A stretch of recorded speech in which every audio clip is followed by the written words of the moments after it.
I feel this guy's a bit of a cockroach. There are serious questions to ask about what Keir Starmer knew about Mandelson's links to Epstein. Well, this has been a terrible 2 weeks for Labour. Surely this is playing right into Reform's hands.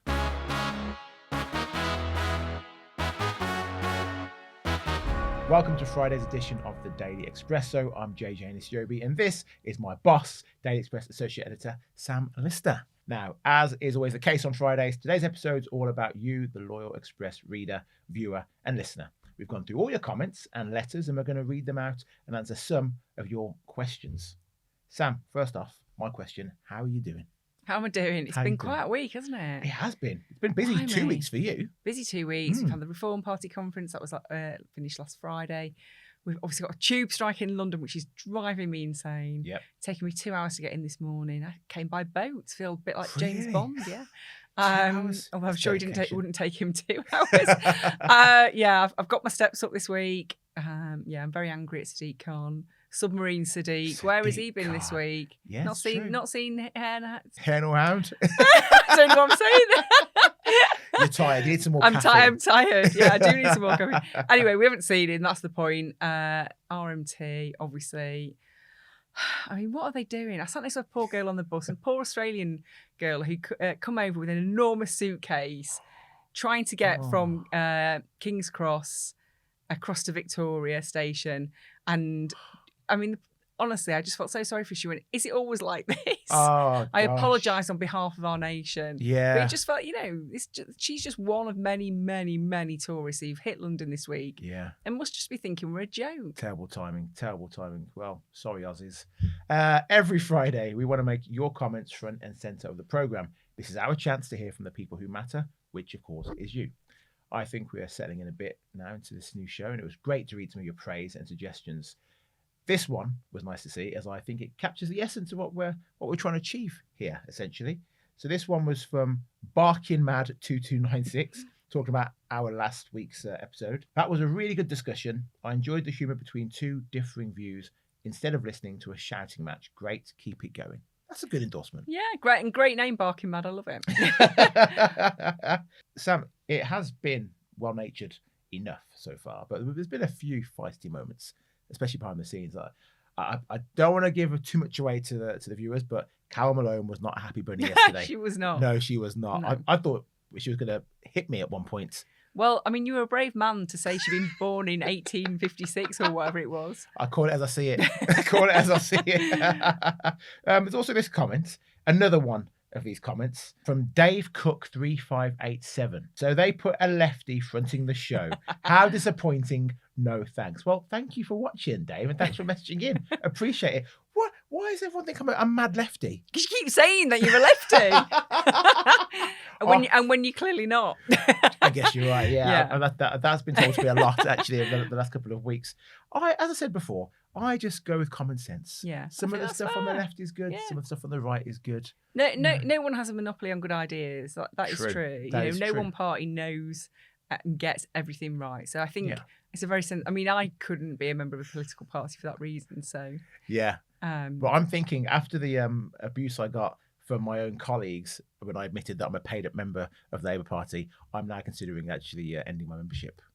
Wow. Breaking news. Breaking news. Yeah. Not because I'm scared of the office, but because actually they've been terrible in government. Why am I still contributing to something that I completely They've been disagree terrible with? in government, and they're also terrible in opposition. If you look back to Jeremy Corbyn and No. that, Corbyn was great. He was decent in opposition. He's better. I think he's better than look at your face. I think he was better than Starmer. He had some charisma. God. He had Did he? Riz, as the kids say. I missed that. Jeremy Corbyn at Glastonbury, proper for aura. God's You would sake. never see Starmer at Glasgow. Oh, well, thank you all for coming. I don't want a politician who can do the stage at Glastonbury. I want one who can actually run the country, and it seems none of them are very good at that. Fair. Well, speaking of Labour, this is the story that has dominated the headlines all week. It was shameful. It was the revelations that came out about Peter Mandelson's previous support for Jeffrey Epstein, which ultimately culminated in his resignation, and surely the end of Mandelson's political career. This comment summed up the thinking of a lot of our viewers. Nick Rust says, Labour spoke on Wednesday and gave him their full backing. Thursday sacked. Nothing but a comedy of errors with meaningless titles. He's bang on, isn't he, Nick? He's nailed it there. Yeah, Mandelson. I mean, Mandelson, Prince of Darkness and Master of the Dark Arts. Yeah. He has been at the heart of the Labour movement for decades. It was interesting, though, that Keir Starmer decided to make him ambassador to Washington. Why did he do that? The UK's ambassador in Washington, rather, let's be correct. Why? Why would he have chosen to do that? I mean, I suppose if you want to put in somebody who is good at schmoozing, which he is, who is well connected, which he is an obvious choice. He is somebody who can straddle that kind of the needs of the Labour Party and the needs of operating within the kind of MAGA world in Washington. Yeah. So in some senses it makes sense, but really Keir Starmer's judgment is absolutely woeful, and this is just another illustration of that. And I think there are serious questions to ask about what Keir Starmer knew about Mandelson's links to Epstein. Yeah. What he knew when. There must have been some briefing when he was considering this appointment. You would have thought our intelligence services had a bit of a file going. Anybody linked to Epstein, surely there is something known within those security services and intelligence services about who was associating with him and what potential that leads to for the consequences for the country. And so I just think it's kind of astonishing, really, that he ever actually made it into post. And again, it just shows how bad Keir Starmer's judgment is. Every government will have people in it who do things wrong, who have personal mess ups, who have financial irregularities, 3 houses and don't pay stamp duty enough. I mean, people are people. This is the thing. People are people, and people make mistakes. Yeah, and there is nothing wrong with that. The problem is if you spent your entire opposition on the moral high ground attacking the sinners, and then you look round and everybody you're surrounded by is also sinning, you've got a problem. And the fact that you can't see that is a problem. Yeah. And the fact that you're appointing people who actually you could have avoided these problems, that is a problem too. And I think when you look back, I've been trawling through the comments, and it's about 3 years ago, Keir Starmer said, "A fish rots from the head." And, oh, well, does it? Okay, well, do you want to look in the mirror? Because you're in charge now, and look at this rotting government. I mean, it stinks. Homelessness minister who's booted out because she was kicking people out of a second home that she was renting out. The corruption minister who's had to resign because she's been investigated for corruption. Obviously, the housing secretary who had 3 houses, and now we've got an ambassador in Washington who had links to one of the world's worst paedophiles. I mean, it's just astonishing. Yeah. And we're only a year and a bit in. Well, what effect is this going to have on Labour moving forward? Do you think this is the beginning of the end? I just don't see how you can recover from this. Mm-hmm. I do not see how you can pit yourself as a government of competence and integrity and be mired in sleaze and also to be failing on the things you promise. Absolutely, at the heart of everything they promised was growth. Any sign of it? No. They said the manifesto was fully costed. But now we're all facing an autumn budget which is going to tax us even more. I mean, they're incompetent. They're incompetent, and they are also sleazy. Yeah. Well, what about Mandelson? I feel this guy's a bit of a cockroach, essentially. You can't get rid of him. You cannot. Yeah. No. Yeah. He's going to rise again. I mean, he's 71, I think. So potentially this may be the end of him in politics. What do you think? I think it's impossible for him to come back in any kind of frontline role after this. Okay. But that doesn't mean he goes away. This is a man who cannot relinquish his desire for power. As you say, he's in his 70s now. He should be kind of putting his feet up, watching the cricket, whatever you're doing. But actually, no, he cannot give up the book. And I understand that people in Westminster are driven people, and you don't find many people who just go, right, I've had enough, I'm going to retire and start watching Countdown in the afternoon. But and so I do understand that, but he has it on another level. He cannot quite ever step away, but he will never return in a frontline role. Another comment we had in about this story from Robert Davies said, once Starmer says he backs you, you are finished. It is essentially the kiss of death. It's like The Godfather Part 2 when Michael Corleone kisses Fredo. I know it was you, Fredo. If Starmer says, I fully support you, you have my full backing, you're done. Essentially, you're toast. I think that's fair, but also, again, it goes back to Keir Starmer's judgment. I mean, what was he thinking? Why would you back this man? Yeah. I mean, even the beginning of the kind of waterfall of information that was coming out, even the first few drops were pretty bad. Yeah. And surely there are people behind the scenes looking into this that are, the first thing when you have this kind of scandal is that you have to get to the bottom of it really quickly and work out, is this a kind of 24-hour story? Yeah. Or is this something where it's just going to run and run and run and causes real problems? And the fact that they don't seem to be able to get to the bottom of these issues. We had it the previous week with Angela Rayner. We backed her, and then the next minute she's out. Yeah. I mean, it just looks ridiculous. It's so amateurish. Honestly, I just do not understand what they're doing. I really don't. It feels like the end of a government, and I've been saying this for a while. I mean, I'm not the only one who says it, but it feels to anybody who's worked in Westminster like this is the dying days of a government, not the start. On Wednesday evening, we had the shocking news of the assassination of Charlie Kirk. This tragedy left me feeling appalled, saddened, and worried for the future of political discourse. It clearly struck a chord with all of you too. Frank Di Basta said, "This is what happens when you try and silence speech and try and control speech. People resort to violence. Rest in peace, Charlie." It was shocking news. I was on shift, actually, when the news broke. A news blast that came in saying Charlie Kirk had been shot. I certainly didn't think it was fatal and he was going to die. I presumed maybe he'd been shot in the arm or something. Maybe it was a pellet gun. And then I saw the videos online, which, again, were shocking. But what made me even more angry was the reaction from some of the people on the left, which makes me embarrassed to say that I agree with some things on the left, because their reaction, no one should be getting murdered because you have a difference of opinion. 2 kids left, a wife left behind, parents now left behind without their son because he had opinions on how to make America great again, which some people disagreed with. It's utterly tragic and shocking. I mean, he's, a young father. It's yeah. I think everyone's been really, really, really hit by how terrible this is, that a man who was not a rabble-rouser, a man who, by all accounts, was like a very gentle soul, really. He had his opinions, he'd thought about them, he was a really thoughtful man. And he would say to people, okay, if you don't agree with me, let's have a debate.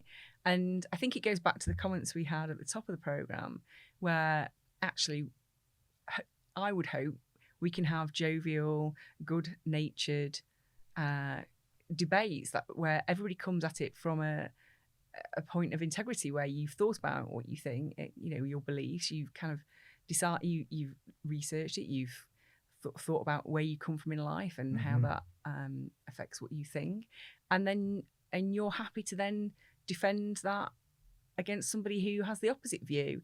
And then sometimes you might change your mind. Sometimes they might change theirs. And I think actually, again, if you go back to Westminster, I do think politics is a passionate thing, and so inevitably passions will rise, and it can't always be a good-natured debate like we're having now. Yeah. But it should at least start from that premise. You shouldn't be starting from a point where you actually are going at it in a really aggressive way. And so I do think it is incredibly sad that we have got to this point.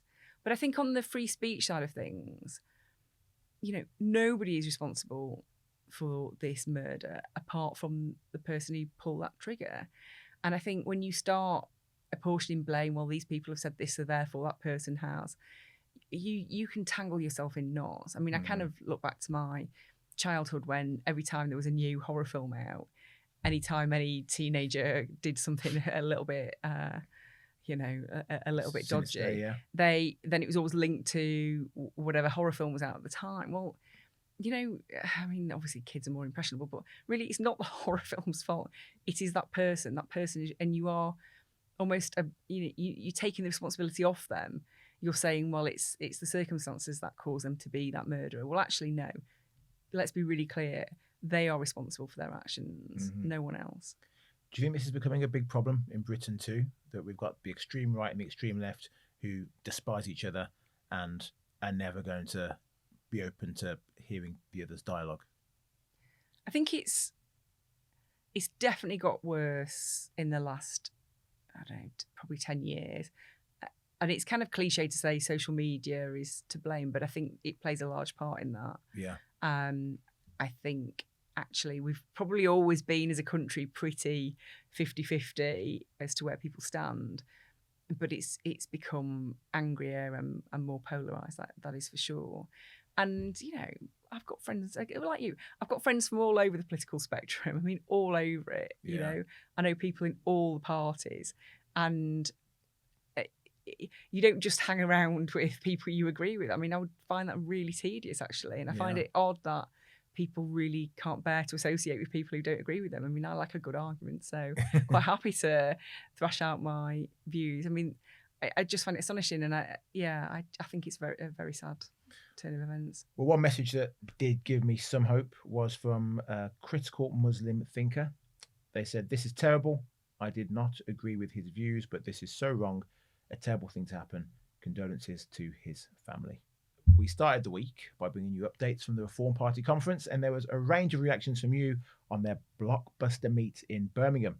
Here's a couple of comments. Dagra Dottir said, "Superb conference, and when you see the team looking across at Nigel, you see genuine respect for what he has achieved. You don't see that in the uni party conferences." Meanwhile, Leanne Clement, 7849, has read it in saying, "Never vote Reform. They are worse than Labour and the Tories put together. They are full of it. Don't be fooled." I mean, this is what we want. We want to hear from all of our viewers, all of our readers, all of our listeners. Some people support Reform. Some of our viewers don't support Reform. You were there at the Reform Party at the conference. How was it? It was definitely on a different scale to what I've seen before. Yeah. I went to last year's, which was in the same venue. And this year I couldn't find my way around at first because they'd opened up a whole new part of the conference centre. It was, I mean, twice the size at least. It had a fringe this year, which it didn't before. So the fringe is when businesses turn up and put up a stall, or think tanks turn up. It was on a different scale. I think the enthusiasm, I think that the commenters are right, that the enthusiasm is completely different because Conservative Party conference is quite a corporate affair. The Labour Party conference is a very trade union affair. This really was members. One had turned up from France, for example. Yeah, he was an English guy, but he'd come over especially from France. People really want to be there. They really want to hear what Nigel's got to say and what the rest of the team have got to say. So yeah, I thought it was very interesting to see how much they progressed. What was the energy like? Was it people like buzzing? Oh yeah, and it was quite because there's quite a few events on and people were getting dressed up. You know, you could see it's quite a lot of people there who now see this as their kind of political family, and you can see those networks being built. It was quite fascinating, really. Well, this has been a terrible 2 weeks for Labour. Surely this is playing right into Reform's hands. People can say to Reform, this guy can criticise Reform and say, don't believe anything they tell you. They'll be worse than the Tories and Labour combined. But we've had 14 years of Tories and they were terrible. We now gave Labour the chance. Labour have proven, in my opinion, to be even worse than the Tories. Reform at least have going for them that they haven't been able to be in government yet. So they still have the opportunity to come in and show us what they can do. I spoke on a panel about where Britain's going wrong, why is Britain so badly governed, and one of the other contributors was a guy that may be familiar to viewers called Gawain Towler, who he's been involved in the press side of Reform, the Brexit Party, and UKIP back in the day. He's been around a long time, and he pointed out that actually, if Reform do get into power, one of the first things they will have to do is create 500 peers. Now, 500 extra people in the House of Lords would take us past China as the number one unelected state in the world. It's kind of insane how big our House of Lords would have to be. But he had a valid point in that actually it's got Labour, Lib Dem and Conservative peers plus a few kind of crossbenchers. And if Reform wants to get anything through, they're going to need to back it with their own people. Yeah, and I suddenly thought, well, actually, right, okay, that's a good point. Where are you going to get 500 peers overnight from? I mean, that's a huge, huge thing to do. And on top of that, they've got to find about 3,000, I think it is, people to stand in council elections and the Welsh elections, Scottish elections. This is huge, huge, huge undertaking to find the calibre of people you need in the right places across the country, prepared to give up their jobs and do these things full time. That is a vast, vast undertaking. So I think they've got enormous amounts of work to do. Okay. You mentioned before about the fringe elements of the Reform conference.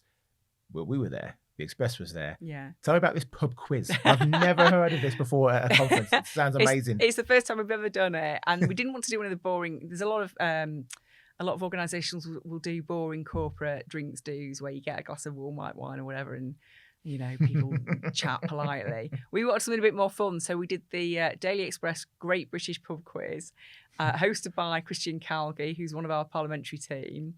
I have to confess, he was about 2 glasses of wine in when he started. He started swaying slightly halfway through, but I think that just added to the gaiety of the nation. And actually, it was a really good success. We were packed out. Everyone had a great time. All the quizzes seemed to really enjoy it, and we'll be doing it again. We'll be doing a different version, but different questions, so you can't cheat, at the Conservative Party conference in a few weeks' time.